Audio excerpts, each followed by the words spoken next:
face, I feel like, oh, obviously because we have such a history, and Yeah. it's been such a long time. And I was looking yesterday because I was preparing this beautiful presentation that I have to give to our beautiful patients in the clinic this week, and I remembered that so much of my journey into my second, I mean, I kind of blame you Yeah. now, actually, that, that I'm going through this pain and suffering. But I remember that I had asked you after you had your beautiful first baby, which, spoiler alert, people, Essie's come back twice, has two babies from the Yeah. program. Let's just go out there and say Yeah. it, But the thing about it was that as you had Lewis, and I was applying for the doctorate this time around, I had come to you and I had asked, can you please be one of my referees? Like we have to Mm, give 3 letters of referral, like of yeah. recommendation, to be able to apply at Harvard. And these letters are they count a lot, let's put it that way. So when you ask someone to give a letter of recommendation, it's a pretty big deal because you've got to pick somebody from whom a committee that you don't know is Yeah. going to hear about this particular candidate. And I had 2 incredible professors who were so supportive and very ingrained in the Harvard, kind of School of Public Health. And I was racking my brain as to, who this third person that I could ask would be, Mm, until I went like, oh my God, of course, Essie.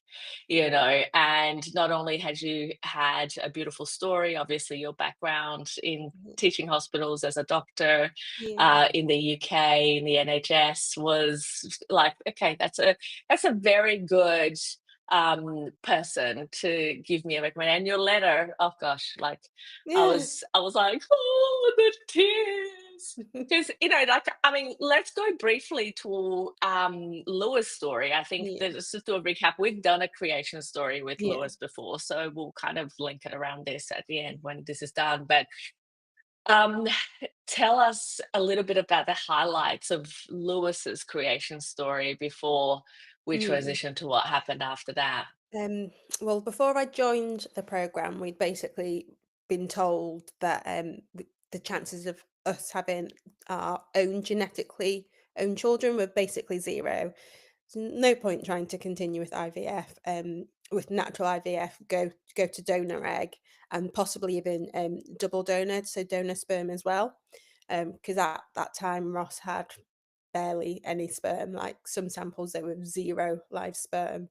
So we found the program. We did lots and lots of hard work. Lots and lots of hard work, Plus, and plus, then plus. yes, and then Yeah. we went to do a repeat test in Belgium, because we thought there might have been some activation problems, but we went to do the repeat test in Belgium, and she said, "Oh, you should try naturally because he's got a normal sperm count now." And she said he had 52 million sperm count, and we replied in the email saying, "Oh no, I think you've got the decimal point in the wrong place." 5.2, we sort of thought, oh, maybe we've had Because much we better had results zero as a point program. 0.2, so that was Yes. just to Yeah. contextualize why you were So like, "Oh, 5.2." yeah, we thought 5.2, great, that's a bit better. But no, she meant 52 million. So that month we tried, and that month we conceived Lewis. So um that was And all that that to was great. say, and I think that it's also important that we mention here that you were able to tell Ross where exactly? Oh yeah, I told him when he was in hospital, having had his kidney transplant. So he had the kidney transplant on a Tuesday, and I did the pregnancy test on the Friday, and told him on that day. So yeah, that day he got a kidney and a conceived son. Yeah, so Child. it was a very it was a very emotional week for everybody. Oh god, like, honestly, you Like guys, walking I out with his remember. little drip and his catheter, and I was like, "I've got some news." It was the worst timing, but yeah, Oh gosh, I couldn't I keep it think to it was the myself at best that point. timing.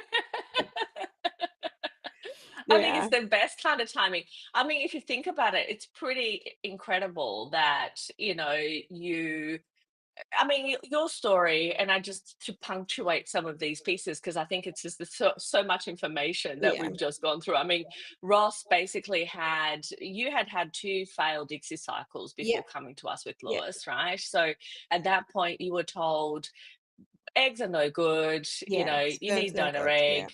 Sperm, obviously, very problematic. We need at least 20 million. We had zero point 0.2 million. Ross was in line for beginning the program. He was literally on the waiting list for a kidney Yep, and it transplant. started dialysis, towards the end of, the last 3 months before we conceived, he'd started dialysis, so Yeah. we'd got that sick. Yeah, yeah, Yeah, yeah. And you, yeah, no same. less, Yeah, have a history of sickle cell anemia. yeah, yeah. So it's It a was challenging. like it's a very big complex case, right? Yeah, And so what I want to understand the mindset of what makes a medical doctor decide that, okay, standardized therapy at this stage is yeah. not helping me and I need to find something else. Um, And how did you end up finding me of all I of don't all know, but people? I always say, like, that was the miracle.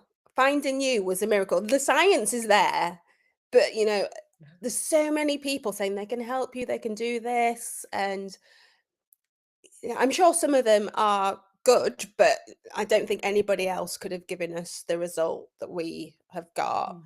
Mm, And I think it probably just popped up on my Facebook, one of a, million. And at that time of, going through the fertility struggles, you join all these groups and mm. people are telling you to eat McDonald's after you transfer, and you're eating pineapples and you're doing all these things out of desperation.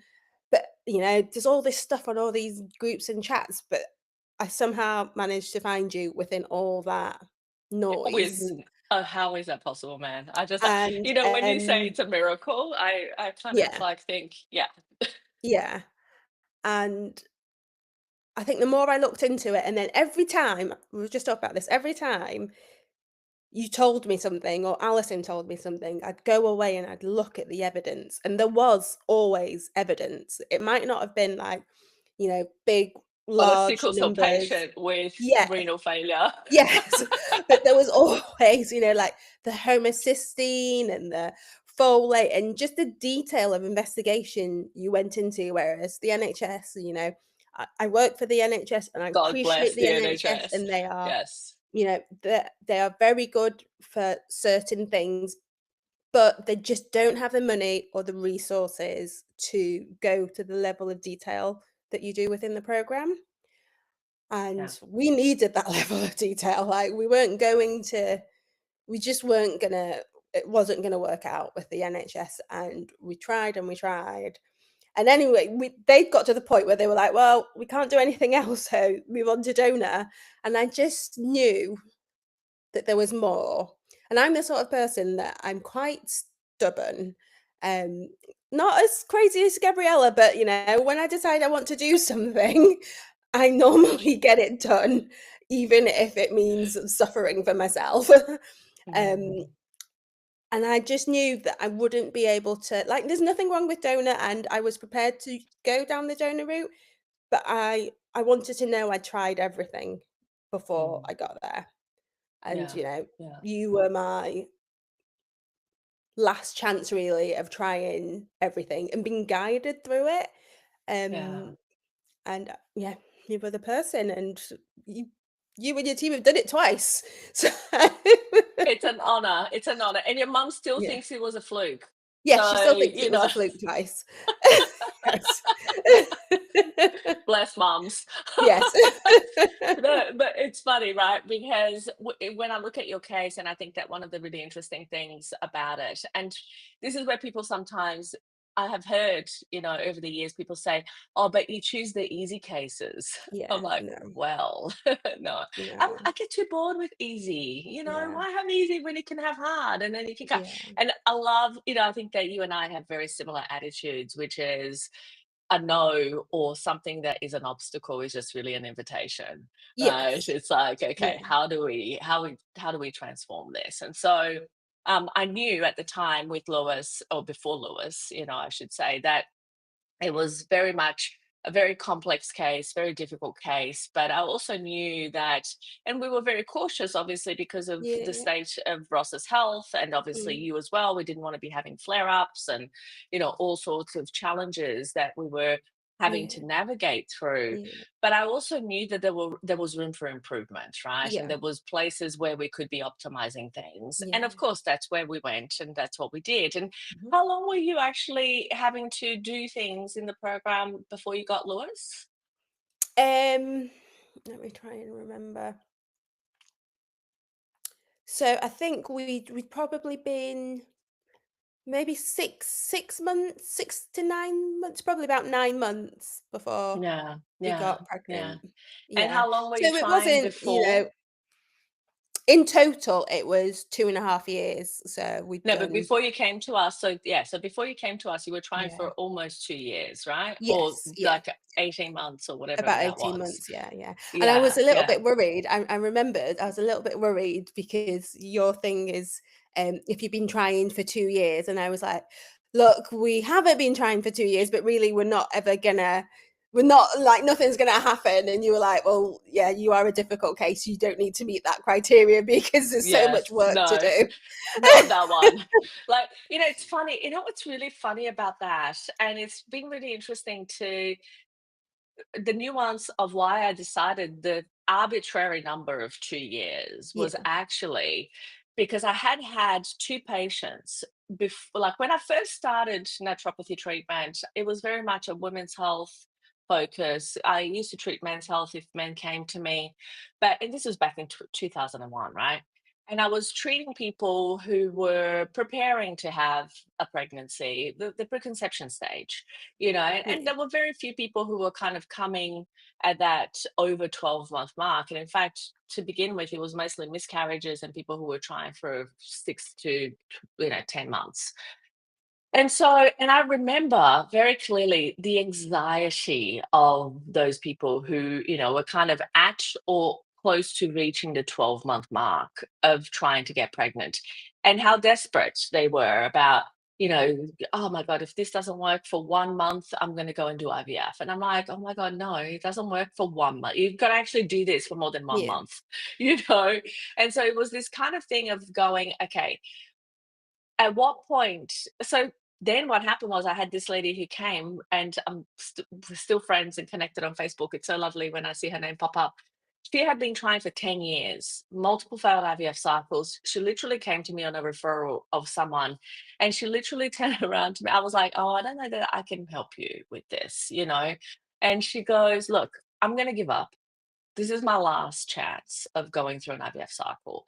I just want to be healthier before my next IVF cycle. So can you just like do that?" I'm like, yeah, okay, I guess I can do that.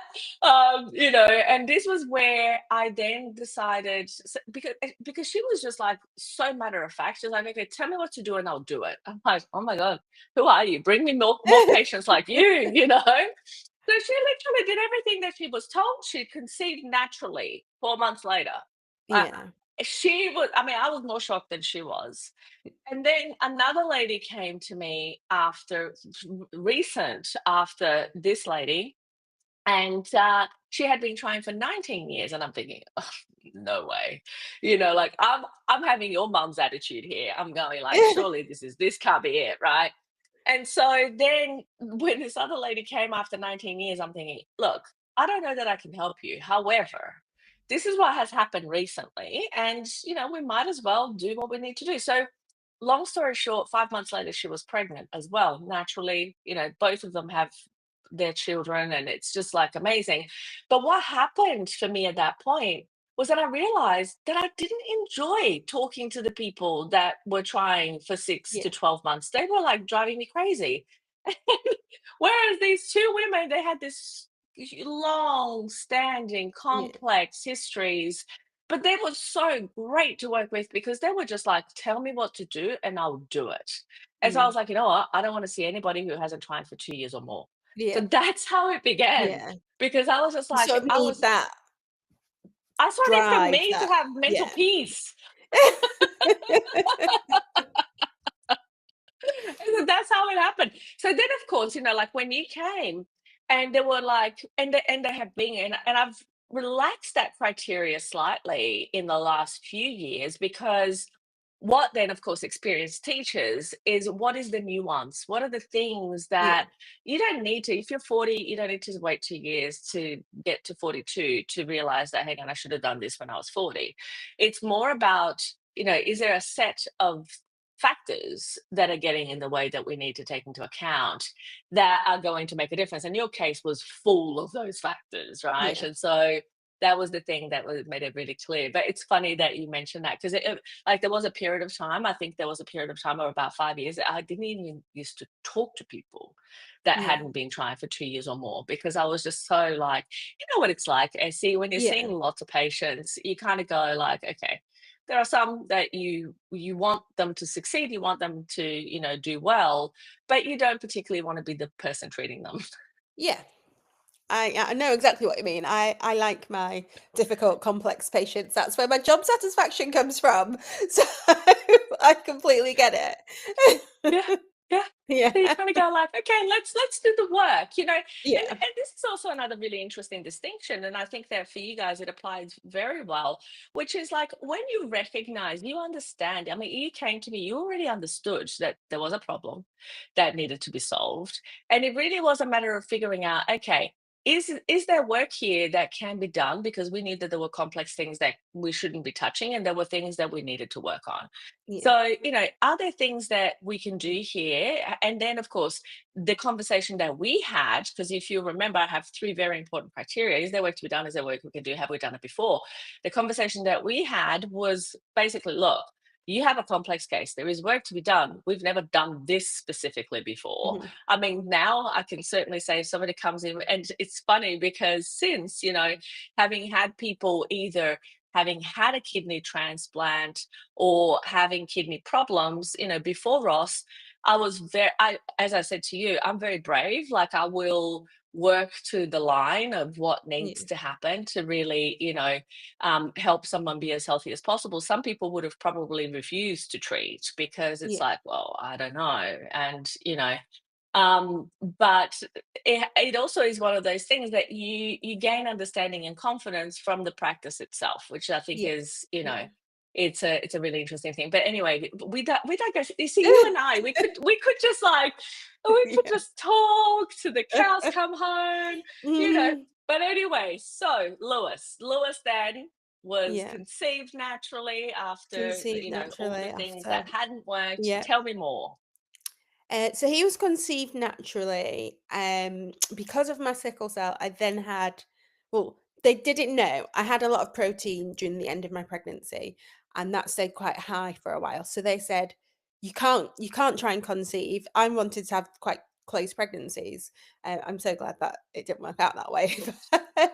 um, so they said, you can't If conceive only you'd until we relaxed, know what's going Stacey. on and your kidneys are better. So after about a year, I had a renal biopsy and it was just all sickle cell related issues. So they were like, right, you can conceive. So I thought, right, we'll give ourselves 6 months.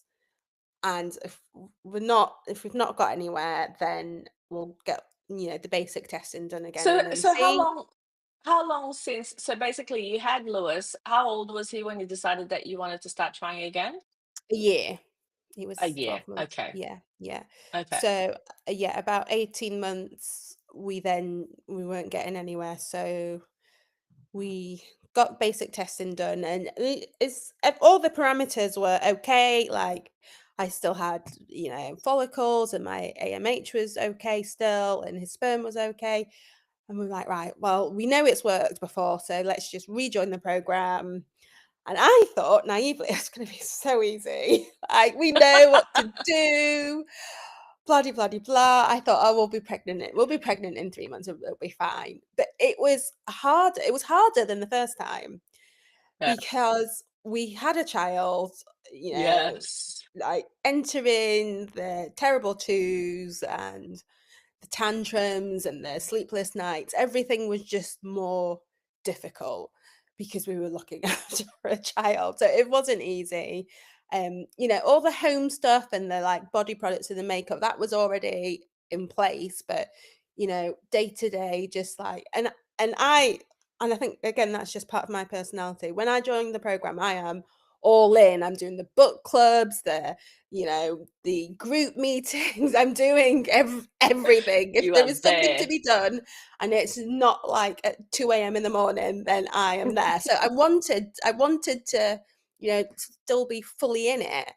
But it was just harder. It was just harder. I was just sleep deprived, and yeah, it was just everything was just more difficult, really. Yeah, And yeah. we ran into some of the same problems with me.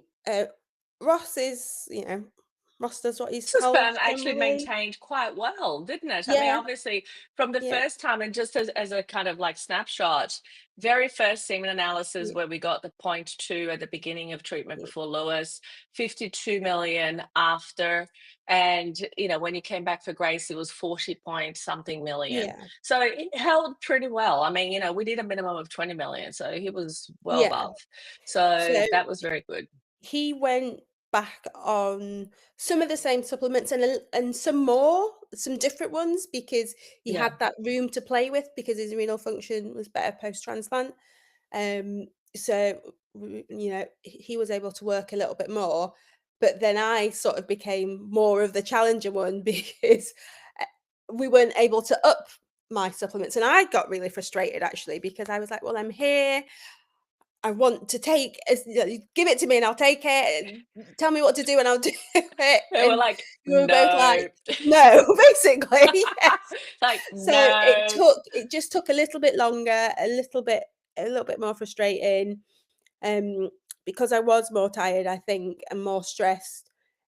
I just didn't have that reserve that I maybe had the first time round. So, um, at one point we just literally stripped everything back, and I was on nothing much more than more multivitamins, maybe some folate, and that Mm. was what we just did for a while. We just Yeah, like, "We just yeah, need you to be well." So yeah. that's what we did, and then we tried to do a And low isn't it dose IVF interesting? because I wanna just quickly open a very quick bracket here because, again, it's about that personalization, isn't yeah, it? And yeah, isn't that interesting? Because so many people think that, you know, we have some kind of cookie cutter process that we take yeah, no, people through. It's like, yeah, no, we don't do it no, that way, you it know? was It was literally every and I even think we had some extra meetings. That you've got your standard, like, schedule of when you see everybody.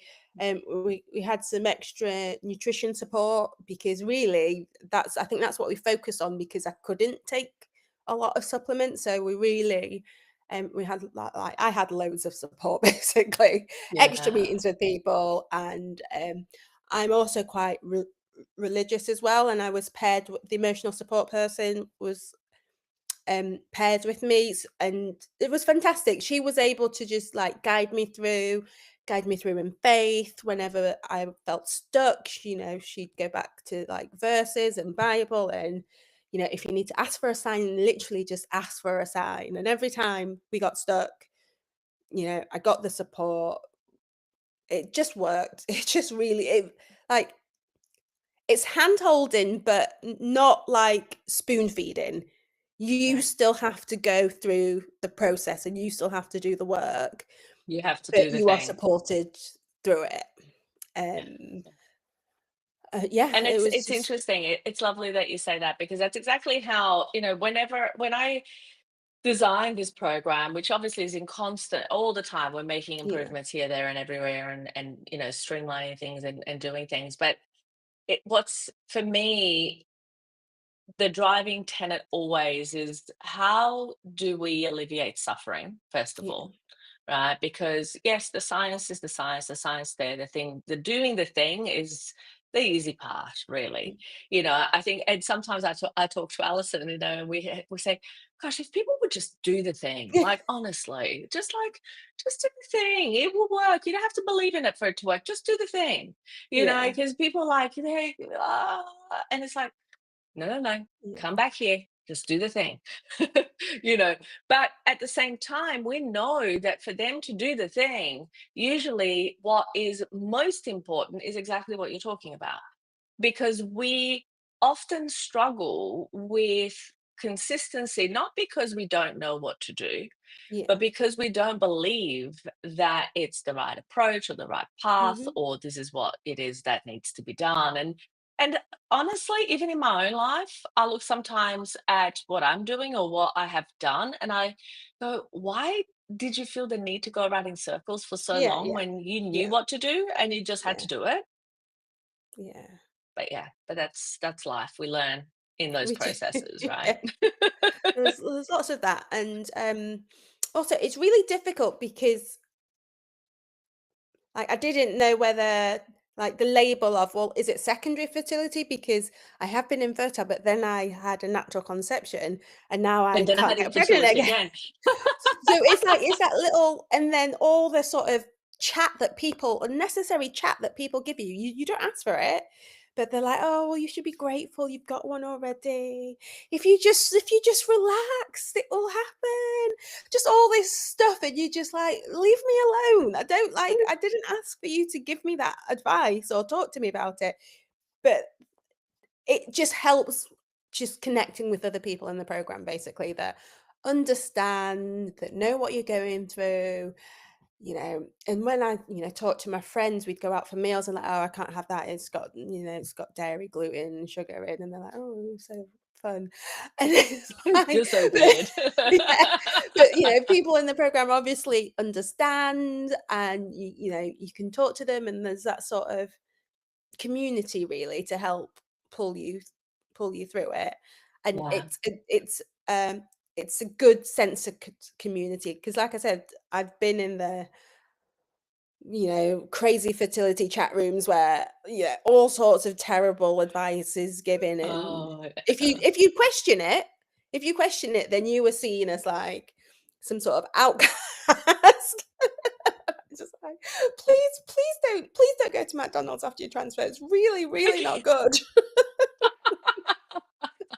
It's Like, really I do inflammatory. not Don't do know. it. Like, honestly, I do not know where people have gotten the idea that trans fats are good for you. Like they Yeah, talk about eating fried chips or whatever, and I'm like yeah. going, but why in the world would you want that Why all would that you? Yeah. saturated So fat? That it's like, nice to be round. We're all different, and in the community and in the group chats, we never go into the like detail. It's that sort of like pastoral level, just looking out for each other. If you've had a bad week, and it's not gone very well, you can just vent to people that will understand, and I they will think get it. that's just massively important. Yeah. And you Like I said, mentioned Ross never went to any groups.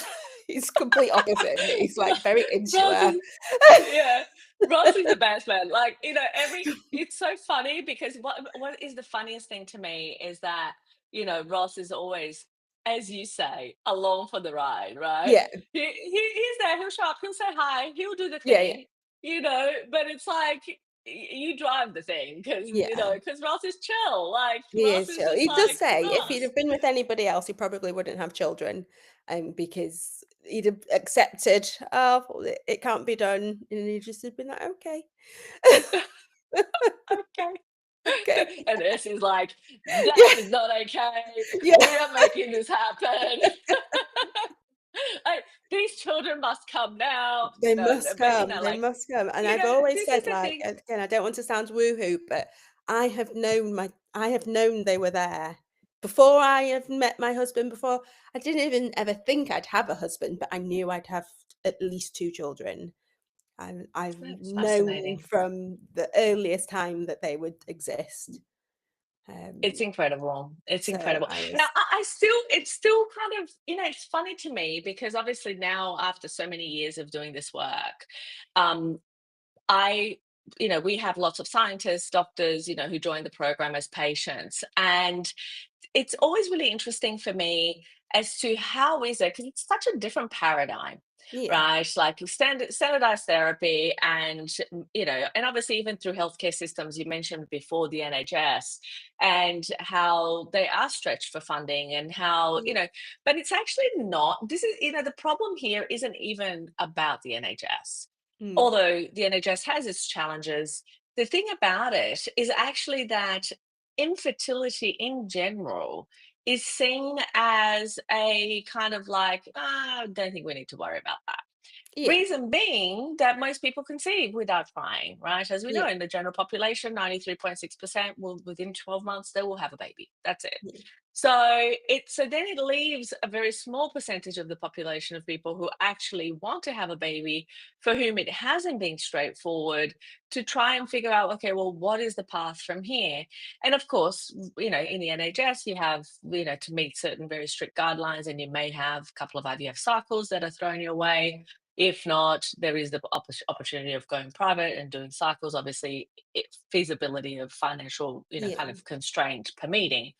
But the thing about it is that it had to, for you to actually decide, okay, I'm open to donor egg. Obviously, it wasn't your first option, Yeah. right? Because that was the thing that you were being told within that Mhm. paradigm.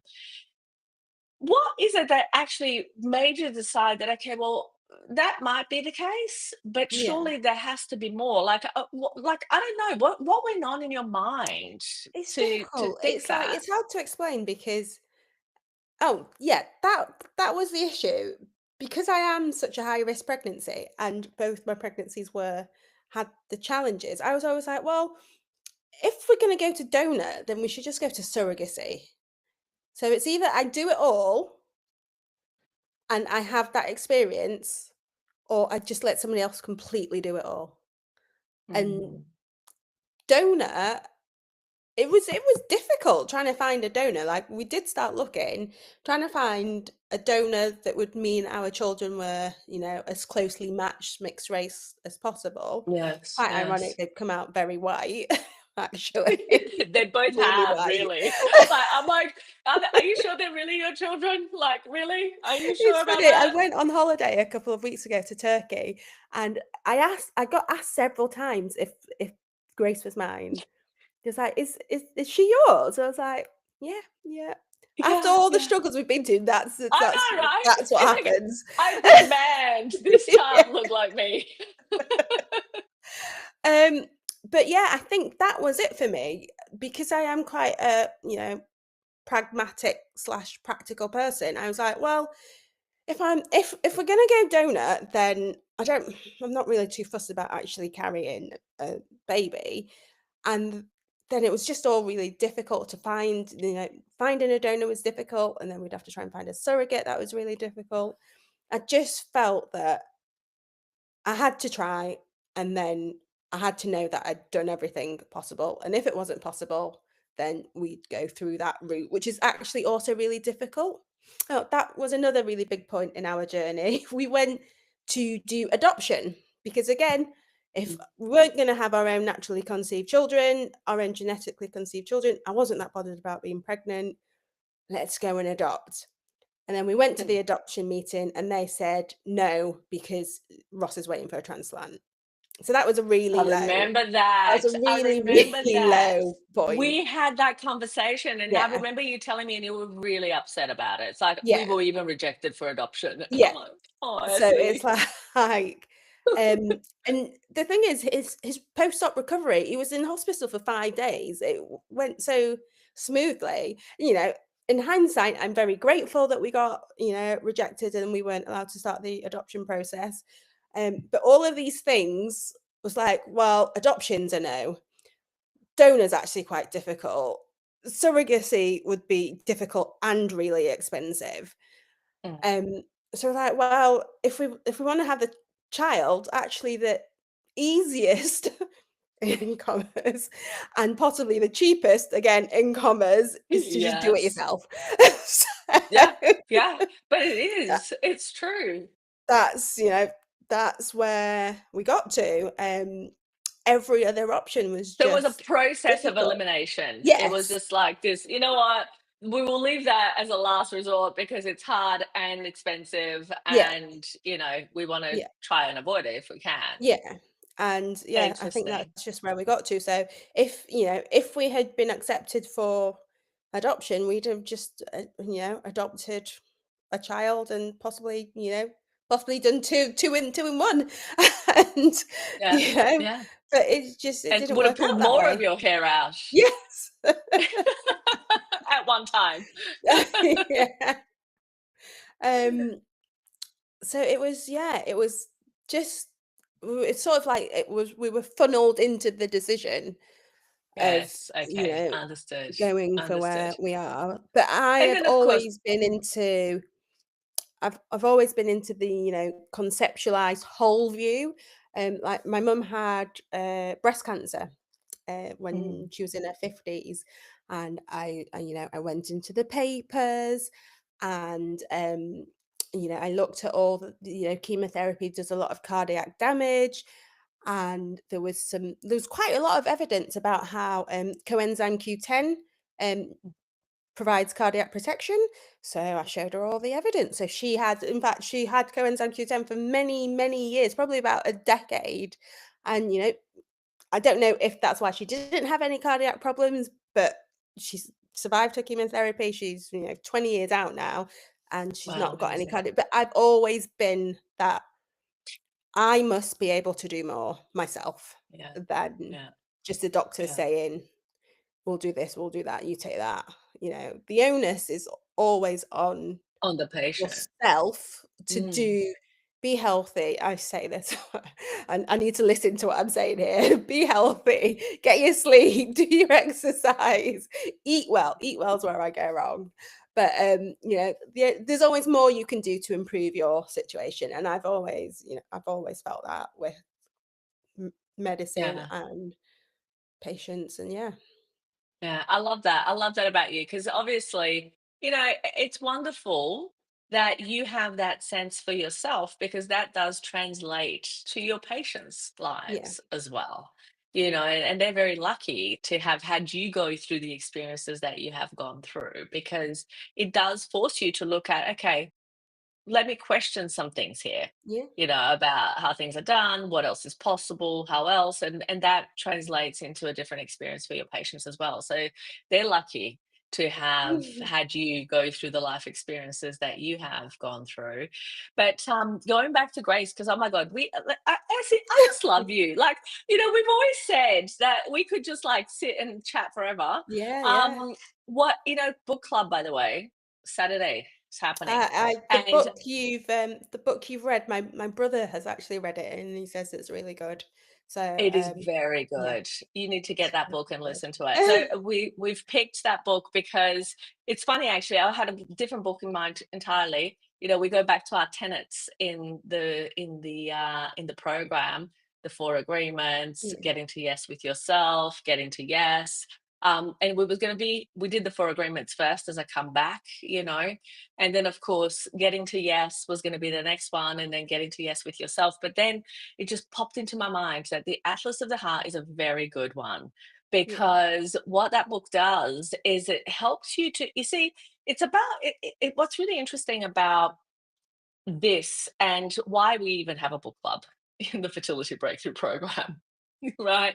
Is that often when you're going through all of these challenges, it's really hard to look outside of yourself yeah, to, okay, how else must I change to become the person who, right? mhm, Because we know that no matter what struggle we are going through, continuing to do more of the same isn't the answer. yeah, If it was, everybody that just did, continued to do multiple failed IVF cycles after IVF cycles would be able to overcome that challenge, right? yeah, And it's not quite what we see. And so what happens is that that growth needs to come from inside, and that understanding that there is more you can do, and yeah, what is it that you can do, in my opinion, comes from reevaluating our own beliefs. And one of the easiest ways to do that is actually by good incoming input that yeah, helps us to identify and contrast and compare, okay, what is it that I would need to believe in order to be the person who changes my lifestyle habits, who changes my diet, who changes my, whatever it is that we're yeah, doing. And so, but Atlas of the Heart, the reason it was picked is because understanding emotions is such an important, and being able to label them yeah, to understand them is such an important way to be able to shift them, yeah. right? And so that was one of the reasons. But the reason I mention it is because, you as a patient from the clinic, you are always forever welcome to book Oh, club. thank So, you. I will come when I can, yeah. you There's just so do many that. good books. If you do join the program, do the book club. I've like started investing. I did the Miracle Morning. I did like loads of things. It's really good. Things you wouldn't, well, things I naturally wouldn't read. So Yeah. broadened my horizons Yeah. a lot. Yeah. Yeah, yeah, and that's the whole point. Because, like, why keep stuck on the things that you'd normally read? You know what has happened recently? You would never believe this. I the commencement speech for this year at Harvard was Abraham Verghese, who was a medical doctor. I don't know if you've ever heard of him. Mm, He's a medical doctor who turned author of fiction. all right. And his book, Covenant of Water, The Covenant of Water, it was in Oprah's book club, right? And he was invited to give the commencement speech. And one of the things that he said that literally I was like, okay, I'm reading fiction now, is that he literally said research shows that if you don't read fiction, a part of your brain atrophies. Oh, So, really? that was one of Interesting. his Yeah. recommendations for the class of 2025 is Yeah. that you should read fiction. And so I Yeah. went, of course, and bought his book immediately and started reading it. It's a 800-page bloody book, let me tell you, which I would have never picked up in a bookshop. Yeah. Let me tell, I would never have picked that book ever. But I'm halfway through, and I have to say, like, I can understand why he said that now that I'm reading Yeah. it, because there is a whole thing about you imagining and conceptualizing and Yeah. Yeah. contextualizing another's experience through reading about it, Yeah. and so that was really quite fascinating. But anyway, we are digressing, Essie. Let's talk about grace. Jesus. All right. So Grace then was the next baby, but let's go back to telling her story. Oh my god, I Yeah. have so much fun. So so with Grace, what happened was you then were trying for what? Lewis was 18 months by the time you decided to come back on the program. Yeah. You were trying for six Yeah. months, decided to come back on the program. So tell Yeah. me what happened then. So we prepared for IVF cycle again because on paper I had I had follicles, my MH was good. We decided to try a low dose IVF And I protocol. remember one Yeah. thing I do remember is that you had said how, "Oh, I'm older now. It's just probably gonna be easier, we just don't wanna keep doing this forever. Yeah, yeah. So yeah, honestly, I was like, "Oh, it's gonna be so quick." We're um, just doing this." yeah, but IVF does not agree with me. Like out of the program, in the program, terrible results, absolutely terrible results. And then so we halfway through stimulation for the low dose, we were like, oh, we'll call it a day because it was all going haywire. So we didn't even get to egg collection. So then did some more work, decided to go for another IVF cycle, but full dose, try full dose, and I got a decent amount of eggs, but the fertilization wasn't very good. And I think that's when the doctor said, "Oh, like your eggs, it's probably your sickle cell. Your eggs are ischemic." But I was like, "Well, okay." And then we spoke with my hematologist. We were like, "Look, at this rate, even if I do by some miracle manage to get pregnant, I've been so unwell with my sickle cell. I don't think I'd be able to keep a pregnancy because I've just been like, and it Mm, was stressful. It was stressful yeah, physically, going through the cycles, mentally, and I had the sleep deprivation from Lewis and looking after a child. So I just wasn't as well the second time round. yeah, So yeah. then I started blood transfusions. And the plan had always been that once I was to get pregnant, I would have started those blood transfusions anyway, because I had when I was pregnant with Lewis, I had a very serious sickle cell complication when I was about 25 weeks. So that was always a plan to try and prevent that from happening again. So we're like, well, let's just start it now. And then we were planning for the third IVF cycle. Mm, And then mm. I was like, "No, let's just stop. Let's just stop. Let's just, get healthy, get Let's calm, focus proper. focus. Let's just stop." And it was literally, I think I was meant to call. It's about 3 months after the blood transfusion started, and we just stopped. And I was meant to call when my period had started to start the medication. Mhm. And then I thought, let's just try this month, because just in case everything's been settled. I've been able to take my supplements. I haven't been sick. We've been able to increase the supplements slowly. Everything's been really good. Let's just try. We've got this 1 month. We've got this one window to try. So let's just try. And then I got pregnant. So I was like, yay, yay, I'm pregnant. Um, but it didn't go very well, and that was fine. But I am probably the only person who was like, I'm pregnant, I've had a miscarriage, but I'm actually really pleased." I was like, um, and spoke to Alice, and I was like, "I haven't cried. I'm actually, I haven't cried, but I'm really hopeful." And like my brother rang me and was like, "Oh, are you okay?" And I was like, "Yeah, I'm just really hopeful." I'm just really hopeful that we've just, naturally conceived. Everything's just going really well at the moment. I feel really great. Everything's good. And the IVF clinic said, "Just have a month off and then we'll restart. We'll do IVF the next month." And Alison said, "Don't try and get pregnant. We'll just do IVF next month." And I was like, "Oh." Again, I was on the internet looking at papers, looking at the chances of conceiving the next month, and I was like, "Oh, actually, the papers say there's actually quite a high chance of conceiving." And Alison was like, "Don't do it. Your hormones will be all over the place. Don't do it." And I was like, "Oh." This is the only time I didn't listen to you guys. I was like, I know she's there, or he, or whatever. I know. Anyway, we tried and we got pregnant, and then a we had Grace. Yeah, I went against medical advice. Ooh.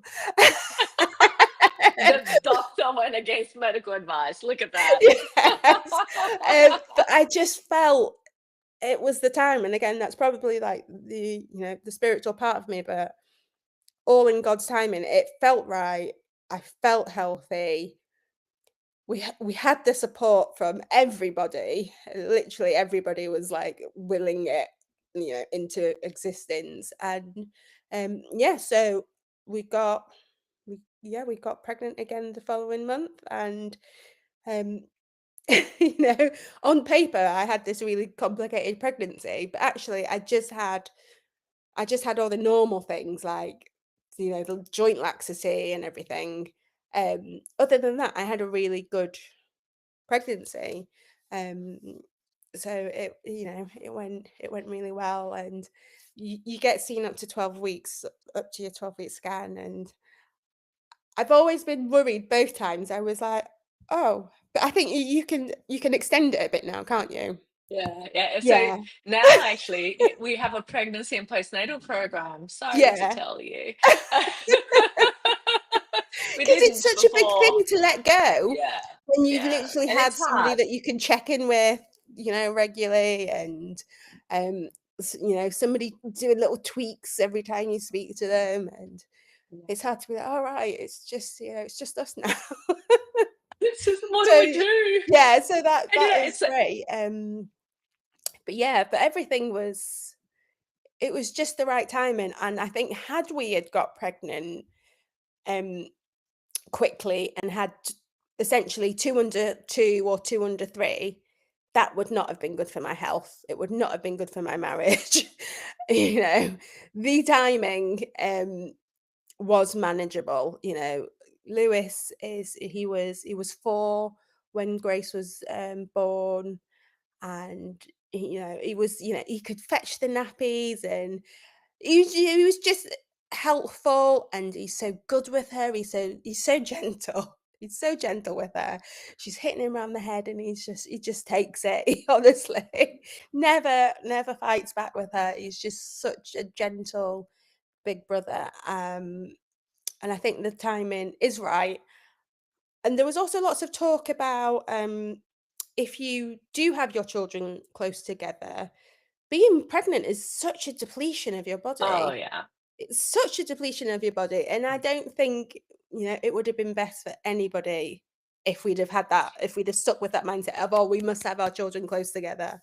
Yeah, Um, yeah. so I mean, there's it's a all reason worked out. why yeah, there's a reason why the World Health Organization says the Yeah, ideal spacing is 3 years. yeah, Is exactly for this reason, is that you do need to regenerate. Some women are still breastfeeding at 2, yeah, by 2 years, and so it's just like one of those things that you need your body to get back to a level of being able to sustain a pregnancy for yeah, your own sake, so yeah, you're yeah, not so nutritionally depleted. And of course, then so that those nutrients can be passed on to the child for yeah, them to develop as well as yeah, possible. So there is that point as well that I think is important to take into account. But it's amazing how things do happen. And I love, Essie, how you've just demonstrated something so important, which is that in listening to yourself above yeah, anybody else.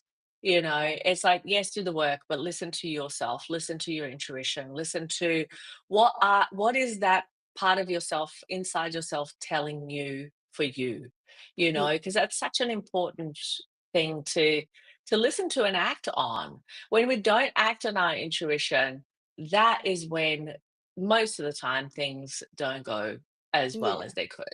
And so it's acting on your intuition and your gut feeling, and also knowing that, okay, it might feel scary to do that, it might yeah, feel uncertain to do that, but it's so much easier to get through anything when you've done what you feel truly is the best thing for you, yeah. and no matter what, then it just, life becomes a whole lot easier. So let me ask you this, because I think that, with Grace, obviously, there was that additional, you've also mentioned something that made me laugh, because you said, we thought it was going to be so easy second round of the program. We knew everything Yeah. that we needed to do. But, isn't it interesting? Because whether it's, the second time on the program or having a second child, there is no such thing as economies of scale. No, It doesn't definitely not. exist. It just doesn't exist, It because what happens is you are a different person after yeah, giving birth the first time. Your yeah. body is going to be different. Things are going to happen differently.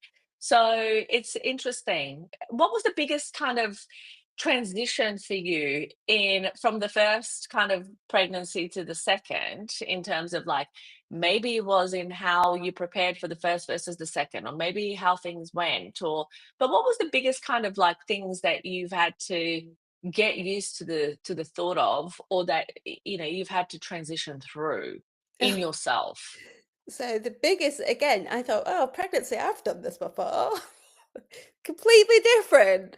Mm, In my first trimester with Lewis, I just, if I wasn't at work, I was asleep. And the second time round, that's just not possible. yeah, I You're know, looking right? around this, nearly 3-year-old that still wants to be carried all the time. There's definitely no sleep. So that was hard. And again, the sort of like newborn period, everything's just harder. There's just no getting around it. I thought, "Oh, it'll be easy. I know what to do. I know what to expect." And everything's just new challenges in different ways. Um, It's so fascinating you say this, because I remember yeah, coming back from hospital with my second, because the whole pregnancy, I'm like, this is easy. I've got this. I already know what to do. I've got this. I knew that I was having another boy. So it's like, I already have the clothes. I don't have to buy anything. Everything is ready. Everything is good to yeah, go. This is going to be so easy. We already know that, having a baby is hard. Like, surely, how yeah, much harder can it get? Oh my God. Doubly as hard yeah. is how Oh, much I harder it I can get. personally feel it's more than double. I feel it's more than double, and nobody tells you that. They're like Yeah, that was exactly what I thought. When I was coming home and I was like there, and I was like, why is it that nobody ever told me that this was going to be so hard? Like, yeah, I was, but then again, had somebody told me it was going to be yeah, you so might not have hard, done I would it. have gone, sure. No, I would have gone, No, it's hard for you because clearly you don't have your stuff Yeah, together, yeah, you yeah, know? no. It's very humbling to have It a is very second child and humbling. realize that nobody has their stuff It together. is very humbling, and you think, "Oh, well, I brought up Lewis, so I'm gonna bring up Grace exactly the same."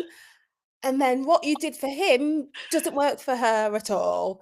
So you're learning new things, you're doing new things, are completely different people, literally chalk Yeah. and cheese, and, Yeah, and it's exactly that. Oh my God. And no, and then it's the thing about, like I'm gonna make sure that the dietary, yeah, yeah, that just the all thing is yeah, gonna be the same, and yeah. there's not gonna be sugar around the house, and and then of course your older child is going to birthday parties, comes Yep, back with like a kilo of lollies. yeah, What, you're gonna tell your younger child, no, you can't touch that? exactly, exactly. Like, oh God, you know, And the whole thing. we did all the purees with Lewis, we planned his food, we froze things, we did all that.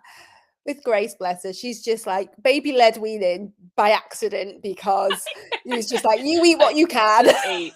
Exactly. Good luck with that. Yeah, Good luck with that chop. yeah. Good luck with that leg of something. But It it's is a been a funny big thing.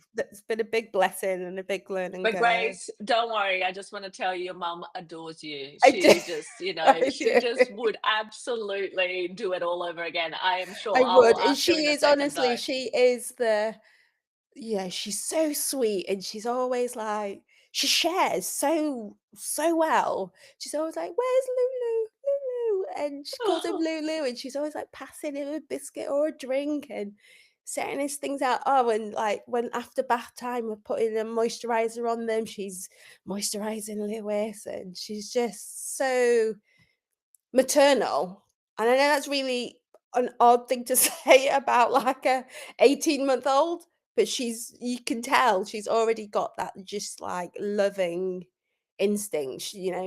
She is quite aggressive towards him, but super loving at the same time. She's like Super that loving. energy. It's Yeah. funny though because it's so interesting, isn't it? How you look at your two children and you can see so distinctly how different they are. Like Yeah. my oldest son, he never like he would look at other children and look at kids and kind of just like go, What are you and why are you in front of me?" kind of thing, right? Whereas my youngest child, the way that child looks at babies, Yeah. it is a thing. Like, honestly, he looks at them like he's in absolute awe. Like, Yeah. to this day, he's 10, and he will literally see a baby. My nanny has her sister has had a baby recently, and, she brought the baby over, and he's just, like, there, and he's just, like, Oh. looking at this child in awe, and, like, to the point that the mother said, "Do you wanna hold the baby?" And he Oh. goes, "Yes." Yeah. Like, wow. No, but he's always loved babies, and it's so clear, Yeah. it's so sweet. But yeah, it's so interesting how children are so different, They even are at such a different, young yeah, early age, and yeah. you can really pick characteristics, It can, and she's of just how they are. just incredibly bright, like, I knew I knew she was gonna be in trouble. Maybe I think she might have been about 14 months old. We'd come back from somewhere, and I was getting the shopping out the car, and she toddles off, she gets the garage key, she goes out, she presses the key, opens the garage, and pulls the bike out of the garage. It goes, "Bike." And I was like, okay. Like, I struggle to do that sometimes. How have you Like, noticed that you can do all of that and just done it at, like, 14 months old? Like, literally needs eyes at the back of your head. She's just yeah. on another level. Um, So, yeah. she was conceived. So what happened? How was she conceived in the end? Yeah, so completely naturally, we were waiting to The do the IVF cycle. 3rd IVF cycle, and that And was gonna be the last one before we went to donor. right, So right. that is what we decided that, if it's not gonna work, then at that point I was 30. I think I was 37, not like old, but I think again because I'm quite a pragmatic person, I don't want to be like I want the baby quickly. But you also had been told, but I'm not recalling, maybe I'm not recalling this correctly, but what I had thought was that you had also been told that you had low AMH for your age. Or was that, am I mistaking that? No, it was reasonable. It was a normal AMH level. Okay. Yeah, it wasn't Okay. like high, but it wasn't Because you had been told low. about donor egg, so why were you said, why were you told that you needed donor egg then? Oh, because our IVF cycles were so terrible. So literally that was the only reason. Yeah, we had, the very first one when we were trying for Lewis, we had no fertilization, like Mm, 0, and mm. then the second one Yeah, but with I mean, also look at the ICSI. sperm, right? Yeah, and then the the second one with ICSI out of I think I got a reasonable amount of eggs, maybe 8, 9 eggs, only 3 fertilized. Isn't So, it fascinating? Because, like, clearly we have a sperm problem, yeah, IVF doctors. yeah, Please note. You so know? it was just like and then 2 2 out of my 3 egg collections, I've ended up with the really high temperatures, Mm, afterwards. So we had that infection problem, or, they didn't know whether it's infection or just a bad inflammatory response, but it made it made me ill. IVF really yeah, does not agree with me, yeah. and, um, they were like, "Your eggs are poor, we're just not getting the results with it."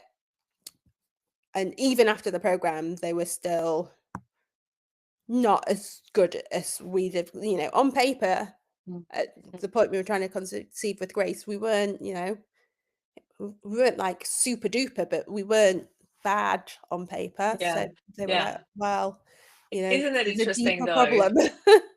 Yeah, but isn't it interesting though how your eggs are no good Yeah. through IVF and you have 2 natural conceptions Yeah. and 2 healthy babies? Yeah. So, That is, yeah, yeah. I've never actually thought about it like isn't that that. interesting? I think about that all the time, I've been let me told, tell yeah, I've been you. told twice, your eggs are yeah, IVF and eggs just don't it just doesn't work for you. Um, Well, it didn't need to, right? So no. this is a good thing. And see, it's so beautiful to connect with you. We must do this more often, not for, the creation story purpose, but just so that we can chat. You need to come to book club. Yeah. So, but with that said, I would love to wrap up this conversation with it. I mean, is there anything else that actually you would tell someone on this journey? Like if were sharing about somebody who's still going through what you have gone through, a couple of times, I primary and secondary infertility, So what if would you you were share? thinking about going on the program, like, it is hard, it is expensive, but deep down, you need to ask yourself, "Am I willing to do what it takes?" And by that, that might mean donor, that might mean accepting that you aren't going to have a child, but you will, you'll have that peace because you've done it. And then the next thing I'd say is don't wait. I don't know why I waited 6 months. I don't I I just we should have just got on with it, and, like you say, you sort of have to go around in your own circles and make up the, like, not lies, but, you have to realize it for yourself. No amount of me telling you, "Just do it, just get on with it," you have to come to that realization yourself, don't you? And, that's why it took us a little bit longer the second time round to get back on the program. You'd have thought we'd have known better, but yeah. It's funny, isn't it? We never know better. Yeah. Until we go through the experience, we don't know Mm. better. It is what it is. But it's so wonderful. So what would you like to say? And obviously, when Grace and Lewis are looking at this video or this conversation when they're older enough to understand, What would you like to tell them? I'm just so grateful for their existence. They were so nearly fought and we fought and we fought. And the gratitude I have for their presence, like I look at them in awe every single day. Like, you are mine. I made you. They told me I couldn't, but I did twice. And I'm just so grateful that, we get to be your parents and we get to bring you up and we get to love on you and, help create you into future people. And you can see it in them already. They're just so, both of them are, loving and beautiful and just lovely, lovely people. And yeah, thank you for helping me do it. It is such an absolute privilege and honor to have had and continue to have your trust, to continue to be in your life, to see those kids growing and what you share, and to me it's just such a wonderful, wonderful privilege and honor. So thank you. Thank you. No, thank you. And of course, couldn't have gotten into Harvard the second time around without your amazing letter. So your letter, I think, did it. It was the combination of, patient lived experience and medical expertise and, academic hospital, oomph and credibility. So, the whole thing happened. I'm sure in part with the exchange that we've had, but also, Yeah. with your contribution. So thank you for that as well. Oh, well, thank you. And if I can help in any way with anything, just reach out. You are the best. You always say this to me. It's like, tell me if there is anything I can do for you. I'm like, you just you being you just does it for me. So thank you, Essie. Thank you. And thank you for sharing your beautiful story. I can't wait to Yeah, create this beautiful keepsake for your family, and we'll go from there. So thank you. thank you. Have a good evening. You too.